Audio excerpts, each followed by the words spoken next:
সব থেকে বড় আকর্ষণ পুরো পশ্চিমবঙ্গের মধ্যে সব থেকে বড় কিন্তু এই শিব মূর্তি। একসাথে দর্শন করে নিলাম 12টা জ্যোতির্লিঙ্গ। জানি না কোনোদিন সম্ভব হবে কিনা 12টা জ্যোতির্লিঙ্গ জীবনে সেই সৌভাগ্য হবে কিনা দেখা।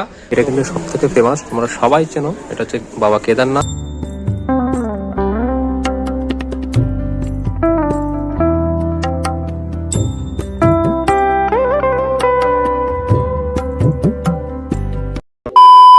হ্যালো গাইস, কেমন আছো সবাই? আই হোপ সবাই খুব ভালো আছো। আর আজকে হচ্ছে গাইস শিবরাত্রি। এই শিবরাত্রিতে আজকে চলে যাচ্ছে হাওড়ার শালকিয়া নয়া মন্দিরে। আমার ঠিক পেছনে রয়েছে হচ্ছে এই নয়া মন্দির। তোমাদের পুরো জায়গাটা ঘুরবো, ঘুরে দেখাবো, কি হয় তোমরা এখানে আসবে সমস্তটা তোমাদের জানাবো।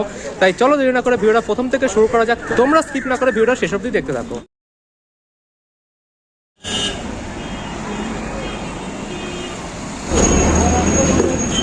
এই হচ্ছে গিয়ে এই নয়া মন্দিরের এন্ট্রি গেট। এখান থেকে কিন্তু ঢুকতে হয়। এই হচ্ছে কি শালকিয়ার রাস্তা। তো চলো আমরা ভেতরটা ঢুকি। আর এই পাশে কিন্তু আমরা গাড়ি পার্কিং করেছি। পার্কিং এর জায়গা কিন্তু রয়েছে এই পাশটায়, তোমাদের দেখাবো আমি বেরিয়ে। তো আপাতত চলো এখান থেকে ঢোকা যাক। আর এই হচ্ছে গাইজ আমরা ঢুকে পড়েছি এই নয়া মন্দিরে। নয়া মন্দিরে কিন্তু একটা আলাদা নাম রয়েছে, যেটা হচ্ছে শেঠ বংশীধর জ্বলন স্মৃতি মন্দির। আমি যদি খুব ভুল না হয় এটাই কিন্তু এক্স্যাক্টলি নাম।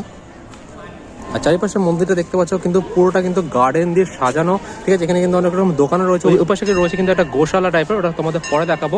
আপাতত চলো এই মন্দিরটার ভেতরে যাই। এখন কিন্তু মোটামুটি বিকেল 5টা মতন বাজে। আমি তোমাদের টাইমিংটা বলে দেবো কোন সময় থেকে কোন সময় অবধি খোলা থাকে।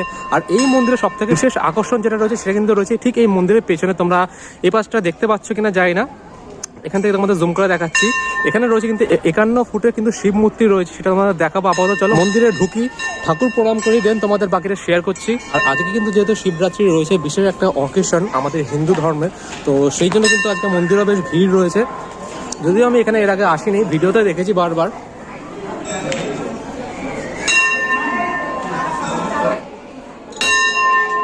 তো এইটা কিন্তু গাইজ মন্দিরের গর্ভগৃহ, যেখানে নাকি ভগবান শিবের যে লিঙ্গ, সেই যে লিঙ্গ রাখা রয়েছে।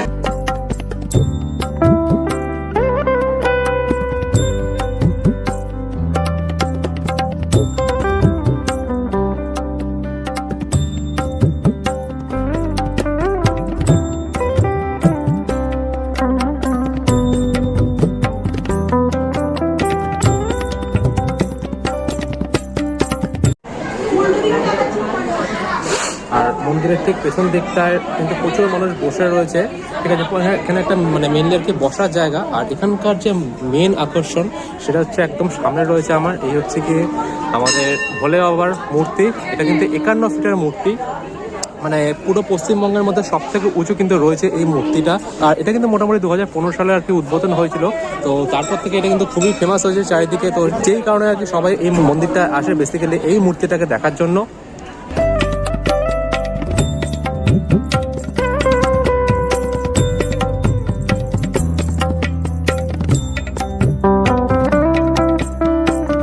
আর গাইজ তোমাদের যেমন বললাম, এই 51 ফিটের শিব মূর্তিটাই কিন্তু এখানকার সব থেকে বড় আকর্ষণ। পুরো পশ্চিমবঙ্গের মধ্যে সব থেকে বড় কিন্তু এই শিব মূর্তি, যেটা কিন্তু 2015 সালে আমাদের যে রাষ্ট্রপতি ছিলেন, বাঙালি রাষ্ট্রপতি প্রণব মুখার্জির দ্বারা উদ্বোধন হয়েছিল। আরও একটা আকর্ষণ রয়েছে এই মন্দিরে, সেটা হচ্ছে কি এখানে কিন্তু একসাথে 12টা যে জ্যোতির্লিঙ্গ রয়েছে শিবের, সেটা কিন্তু এই পাশটা রয়েছে। আমরা সেই জায়গাটাও যাবো। এই যে দেখতে পাচ্ছি জায়গাটা, এখানে এই জায়গাটা কিন্তু মেনলি এই 12টা জ্যোতির্লিঙ্গকে রাখা রয়েছে। তো চলো তোমাদের জায়গাটা গিয়ে দেখাচ্ছি। তাকে এই পাশেও কিন্তু চারিদিকে প্রচুর লোকজন বসে রয়েছেন। জায়গাটা কতটা পরিষ্কার পরিচ্ছন্ন, সাজানো গোছানো, ঠিক আছে। লোকজন কিন্তু বসে, যেহেতু নাকি সামনে গঙ্গা রয়েছে, ভগবান দর্শন করার পাশাপাশি লোকজন কিন্তু নিজেদের এসে ফ্যামিলির সাথে এসে সময় কাটাচ্ছেন, বসে আছেন, ঠাকুরের নাম করছেন। আর এই হচ্ছে কি শিব মূর্তি, যেটা কিন্তু এখান থেকে খুব ভালোভাবে বোঝা যাচ্ছে। আর তার পাশাপাশি কিন্তু অনেকগুলো এখানে হিন্দু দেবদেবীদের মন্দির রয়েছে। আমি তোমাদের একবার গিয়ে দেখাচ্ছি এক এক করে।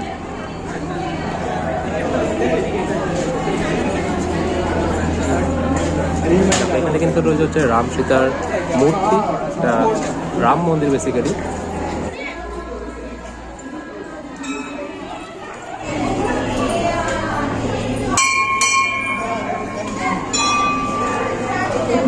এখানে রয়েছে হচ্ছে রাধাকৃষ্ণ। কতটা সুন্দর এই রাধাকৃষ্ণের মূর্তিটা। প্রতিটা মূর্তি কিন্তু দেবদেবী যে মূর্তিগুলো রয়েছে খুবই সুন্দর কিন্তু ভাবে বানানো হয়েছে।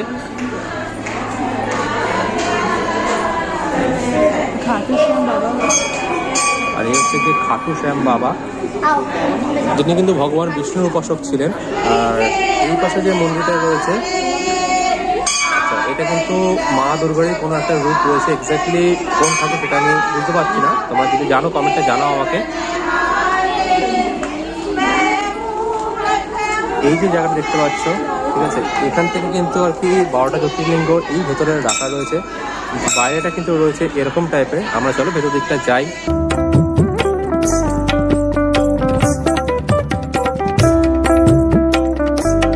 দেখো এখান থেকে কিন্তু শুরু করছে, এটা হচ্ছে গিয়ে কিন্তু বাবা ঘুষ্মেশ্বরের যে জ্যোতির্লিঙ্গ, যেটা কিন্তু রয়েছে হচ্ছে ঔরঙ্গাবাদে।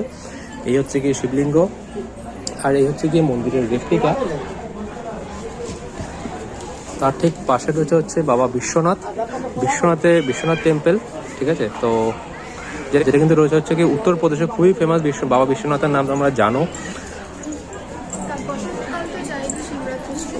এটা হচ্ছে গিয়ে মধ্যপ্রদেশের ওমকারেশ্বর মন্দির, ঠিক আছে, যেটা নাকি রেপ্লিকা বানানো হয়েছে।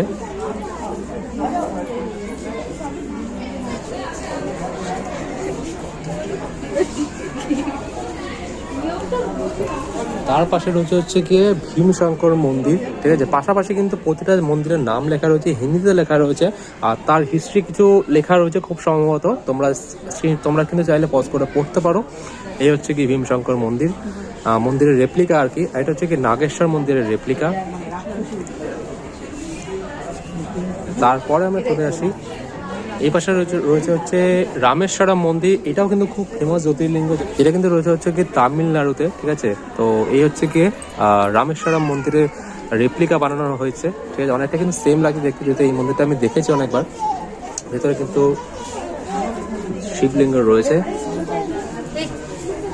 এই হচ্ছে কি বাবা বৈদ্যনাথ ধাম, তার রেপ্লিকা, যেটা কিন্তু রয়েছে হচ্ছে গিয়ে দেওঘরে। এই জ্যোতির্লিঙ্গটাতে কিন্তু আমি গেছি, দেওঘরের যে জ্যোতির্লিঙ্গ।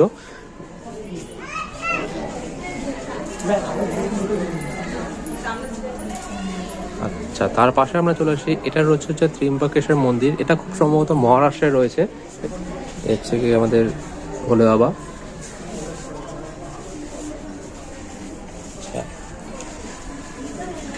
এরপরে যে মন্দিরটা তোমাদের দেখাচ্ছি, এটা কিন্তু সব থেকে ফেমাস, তোমরা সবাই চেনো। এটা হচ্ছে বাবা কেদারনাথ।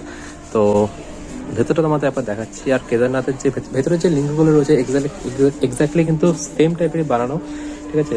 যদিও আমি ভিডিওতে দেখেছি, সামনাসামনি কিন্তু যাওয়া হয়নি, সেই সৌভাগ্য আমার এখনো হয়নি। তো যাই হোক, এই হচ্ছে গিয়ে কেদারনাথ মন্দিরের রেপ্লিকা। প্রতিটা কাজ কিন্তু খুবই সুন্দর করে বানানো, সবকটা মন্দির, যতগুলো মন্দির দেখছি এখানে। আপাতত আমরা 10টা জ্যোতির্লিঙ্গ কিন্তু দেখলাম।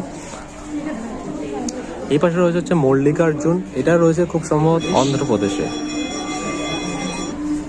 এই হচ্ছে কি শিবলিঙ্গ। আর এই হচ্ছে কি মহাকালেশ্বর জ্যোতির্লিঙ্গের মন্দির, তার রেপ্লিকা আর কি। আচ্ছা, তারপরে যে শেষ যে জ্যোতির্লিঙ্গ, সেটা হচ্ছে কি সোমনাথ। এই সোমনাথ জ্যোতির্লিঙ্গের মানে টেম্পেলের নামও কিন্তু খুবই শুনেছি। এটা রয়েছে হচ্ছে গুজরাটে। অনেক হিস্ট্রি রয়েছে এই সোমনাথ মন্দিরের।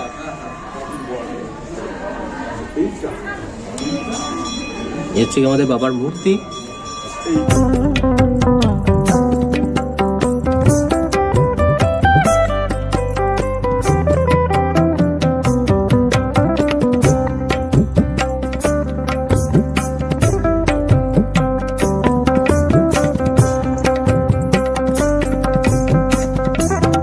তো গাইস, এই হচ্ছে কি নয়া মন্দিরে 12টা জ্যোতির্লিঙ্গ তোমাদের দেখালাম। খুবই সুন্দর কিন্তু জায়গাটা, আর একসাথে দর্শন করে নিলাম 12টা জ্যোতির্লিঙ্গ। জানি না কোনোদিন সম্ভব হবে কিনা 12টা জ্যোতির্লিঙ্গ জীবনে সেই সৌভাগ্য হবে কিনা দেখা। তো এটাই আর কি, এখানে এসে দেখলাম। চেষ্টা করব প্রতিটা জ্যোতির্লিঙ্গে যাওয়ার আলাদা আলাদা করে। আর এখন কিন্তু একদম রয়েছে আমরা এই 51 ফিট শিব মূর্তির সামনে। এটা কিন্তু পঞ্চমুখী শিব মূর্তি, ঠিক আছে। 5টা মুখ রয়েছে কিন্তু শিব ঠাকুরের।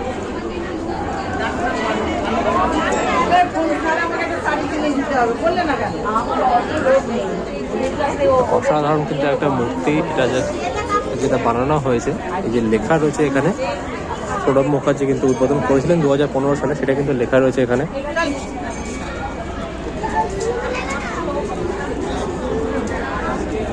আর এই মূর্তির ঠিক ডান দিক বরাবর গঙ্গা নদীর ওপরে কিন্তু রয়েছে এই হাওড়া ব্রিজ। এখান থেকে কিন্তু দেখা যাচ্ছে জায়গাটা। তো এই হচ্ছে পুরো মন্দিরটা, পুরো মন্দিরের একটা ডিটেল ইনফরমেশন। আর এখন মোটামুটি সন্ধ্যা 6টা মতন বাজে, দেখতে পাচ্ছি প্রচুর লোক কিন্তু এসেছে এখানে। আর এই হচ্ছে গিয়ে মেন মন্দির, যেখানে কিন্তু গর্ভগৃহটা রয়েছে। আর এই পাশে একটা স্নান ঘাটও রয়েছে, এটা কিন্তু বন্ধ রয়েছে। দেখতে পাচ্ছি এখানে কিন্তু লেখা রয়েছে পুরুষ স্নান ঘাট। এখানে আর কি পাবলিকদের আই থিঙ্ক এন্ট্রি দেয় না, যার জন্য বন্ধ রয়েছে। বাট ওভারঅল কিন্তু জায়গাটা খুবই সুন্দর।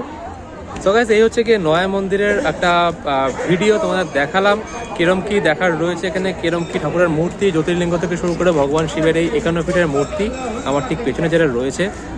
খুবই সুন্দর একটা জায়গা, তোমরা মাস্ট আসো এখানে, তোমাদের খুব ভালো লাগবে জায়গাটা।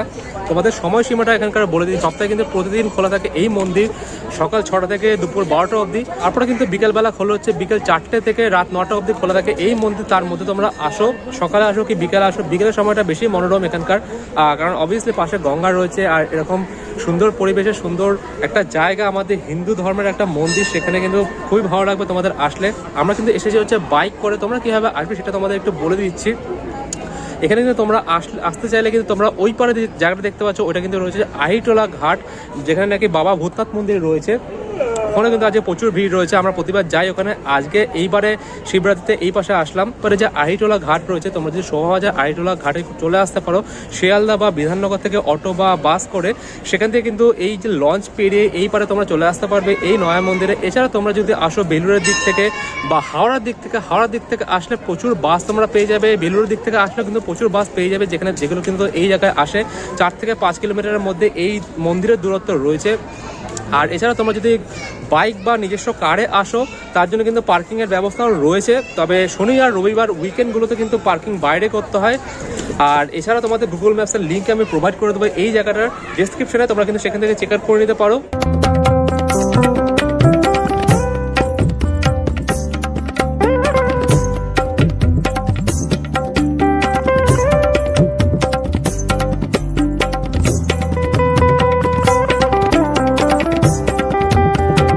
দেখো, আমরা কিন্তু এই নয়া মন্দির থেকে বেরিয়ে গেছি, ঠিক আছে। তোমাদের জাস্ট লাস্টে একটা জিনিস দেখাচ্ছি, এখানে কিন্তু একটা গোশালা রয়েছে, যেটা একদম ভিডিওর ফার্স্টে দেখেছিলাম। তো সেটা একবার দেখিয়ে ভিডিওটা শেষ করবো। হচ্ছে কি গোশালা,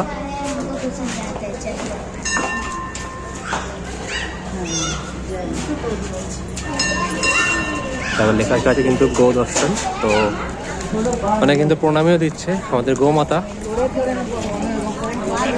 সো গাইজ, এই ছিল হচ্ছে গিয়ে এই শালকিয়া নয়া মন্দিরের একটা ভিডিও। তোমাদের দেখালাম কিরম কি মন্দির রয়েছে, জ্যোতির্লিঙ্গ থেকে শুরু করে 51 ফিটের শিব মূর্তি। তো তোমরা কিন্তু এই জায়গাটা মাস্ট আসো, তোমাদের খুব ভালো লাগবে। একটা বিকেল খুব সুন্দরভাবে কেটে যাবে। আর যেখানে বিশেষ করে আমাদের ভগবান ভোলেও আবার রয়েছে। তো যাই হোক, এই হচ্ছে কি একটা ভিডিও। তোমার যদি কোনো রকম কোয়েরি কোশ্চেন থাকে আমাকে জানিও কমেন্ট বক্সে। আর ভিডিওটা ভালো লাগলে তাহলে একটা লাইক করো, কমেন্ট করো, শেয়ার, চ্যানেলটাকে সাবস্ক্রাইব করতে ভুলো না। দেখা হচ্ছে তোমার সাথে পরবর্তী কোনো ভিডিওতে, পরবর্তী কোনো আপডেট বা ঘোরার ভিডিও নিয়ে। ততক্ষণের জন্য টাটা।